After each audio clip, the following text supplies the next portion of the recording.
सच में आंकड़ों को छिपाया गया सर, क्या लगता है? निश्चित तौर पर आंकड़ों में छिपाया गया, यह आंकड़ा हजारों में है। भगदड़ को भी छिपाया गया सर, एक जगह की भगदड़ बताया। निश्चित तौर पे माननीय मुख्यमंत्री जी उत्तर प्रदेश, हम्म। आपने कहा कि करोड़ों लोगों का मैं इंतजाम करके रखा हूँ, लेकिन यूपी में प्रयागराज में जो श्रद्धालु गए देश भर के, और जिस प्रकार की भगदड़ें मची, कौन लोग थे? कमज़ोर लोग, दलित लोग, सभी जो भक्त हैं और उस श्रद्धा से गए थे, लेकिन लौटे, कोई अपने पति का लाश लेके लौटता है, कोई अपने पुत्र का लाश लेके लौटता है, और त्राहिमाम हुआ। और सरकार के पास आंकड़े नहीं है। प्रयागराज में जिनकी मौत होती है और उनको बॉडी मिलता है उत्तर प्रदेश के गोरखपुर में, घोर आश्चर्य है। लेकिन भाजपा के सांसद हेमा मालिनी, उनका तो कहना है कि इतनी बड़ी घटना नहीं हुई है, लोग बढ़ा चढ़ा के दिखा रहे हैं। महाकुंभ में हुई भगदड़ के बाद अभी भी कई लोग जो है अपने परिवार वालों को ढूंढ रहे हैं, लेकिन यूपी सरकार ने आंकड़ा जारी किया था कि 30 लोगों की मौत हुई है। लालू प्रसाद यादव भी कुछ दिनों पहले पोस्ट करके कह रहे हैं कि बिहार से ही बहुत सारी मौतें हुई है, लेकिन यूपी सरकार जो है आंकड़ों को छिपा रही है। इन्हीं सब मुद्दों पर बातचीत करने के लिए हमारे साथ राजद के विधायक है रणविजय साहू जी। सर, लगातार मतलब विपक्ष वाले निशाना साध रहे हैं, अब तो लालू जी भी कह दिए कि आंकड़ों को छिपाया गया है। हाँ, पूरा देश जान रहा है ना। हाँ। जिस प्रकार की राजनीति उत्तर प्रदेश में वहाँ के शासन प्रशासन, वहाँ के माननीय मुख्यमंत्री जी कर रहे हैं, आज उनकी तो पोल खुल गई।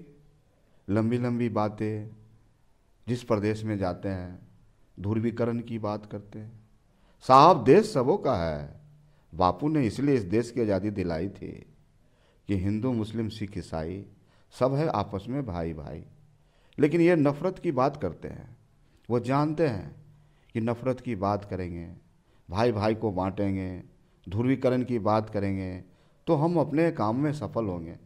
हम आपको सावधान करना चाहते हैं, आप धरती पर कुछ भी कर लें, लेकिन ईश्वर का प्रकोप, अल्लाह का प्रकोप अगर आप पे पड़ेगा तो निश्चित रूप से आप बचा नहीं पाएंगे। अब क्या हुआ?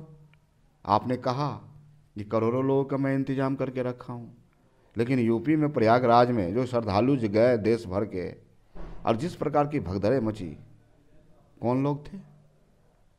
कमज़ोर लोग, दलित लोग, सभी जो भक्त हैं और उस प्रयागराज में गए थे लोग, श्रद्धा से गए थे, लेकिन लौटे, कोई अपने पति का लाश लेके लौटता है, कोई अपने पुत्र का लाश लेके लौटता है, और त्राहिमाम हुआ। और सरकार के पास आंकड़े नहीं है। प्रयागराज में जिनकी मौत होती है और उनको बॉडी मिलता है उत्तर प्रदेश के गोरखपुर में, घोर आश्चर्य है। पूरी तरह से प्रशासन का, सरकार का इशारा था कि इस आंकड़ों को छिपाया जाए। यह आंकड़ा हजारों में है। भगदड़ को भी छिपाया गया सर, एक जगह की भगदड़ बताया। निश्चित तौर पे सरकार पूरी तरह से लीपा पोती, और हम तो मांग करते हैं आपके माध्यम से इस पर बड़ी जांच एजेंसी से जांच होनी चाहिए।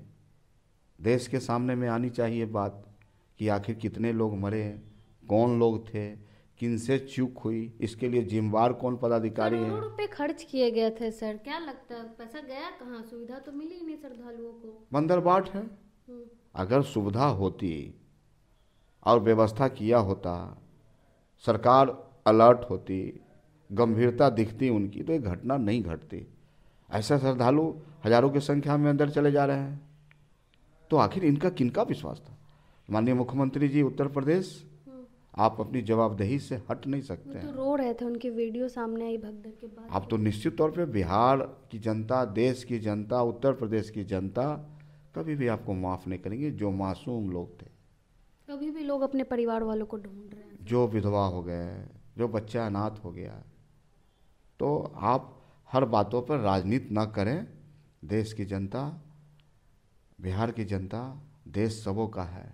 देश को टुकड़े टुकड़े में ना बांटें। सच में आंकड़ों को छिपाया गया सर, क्या लगता है? निश्चित तौर पर आंकड़ों में छिपाया गया, यह जानने के लिए कि हमारी व्यवस्थाएं पूरी तरह से पूरी थी।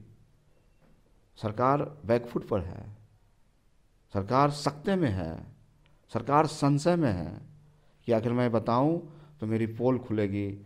पूरे देश स्तर पर, दुनिया स्तर पर आज जो उत्तर प्रदेश की हालात है उस पर सारे लोग थू थू कर रहे हैं, वहाँ के शासन प्रशासन पर सवाल खड़े कर रहे हैं। लेकिन भाजपा के सांसद हेमा मालिनी, उनका तो कहना है कि इतनी बड़ी घटना नहीं हुई है, लोग बढ़ा चढ़ा के दिखा रहे हैं। अब देखिए, अब तो माननीय सांसद महोदय वहाँ तो गई नहीं, गई थी वो वीआईपी घाट के जरिए गई थी, तो उनके वीआईपी घाट के जरिए गई थी, लेकिन आज जो लोग वहाँ गए हैं, हमारे बिहार स्टेट से भी कई लोग गए हैं, तो उनका मैं जो मीडिया में देखा बयान, आंखों देखी हाल, तो निश्चित रूप से दृश्य बहुत भयावह था।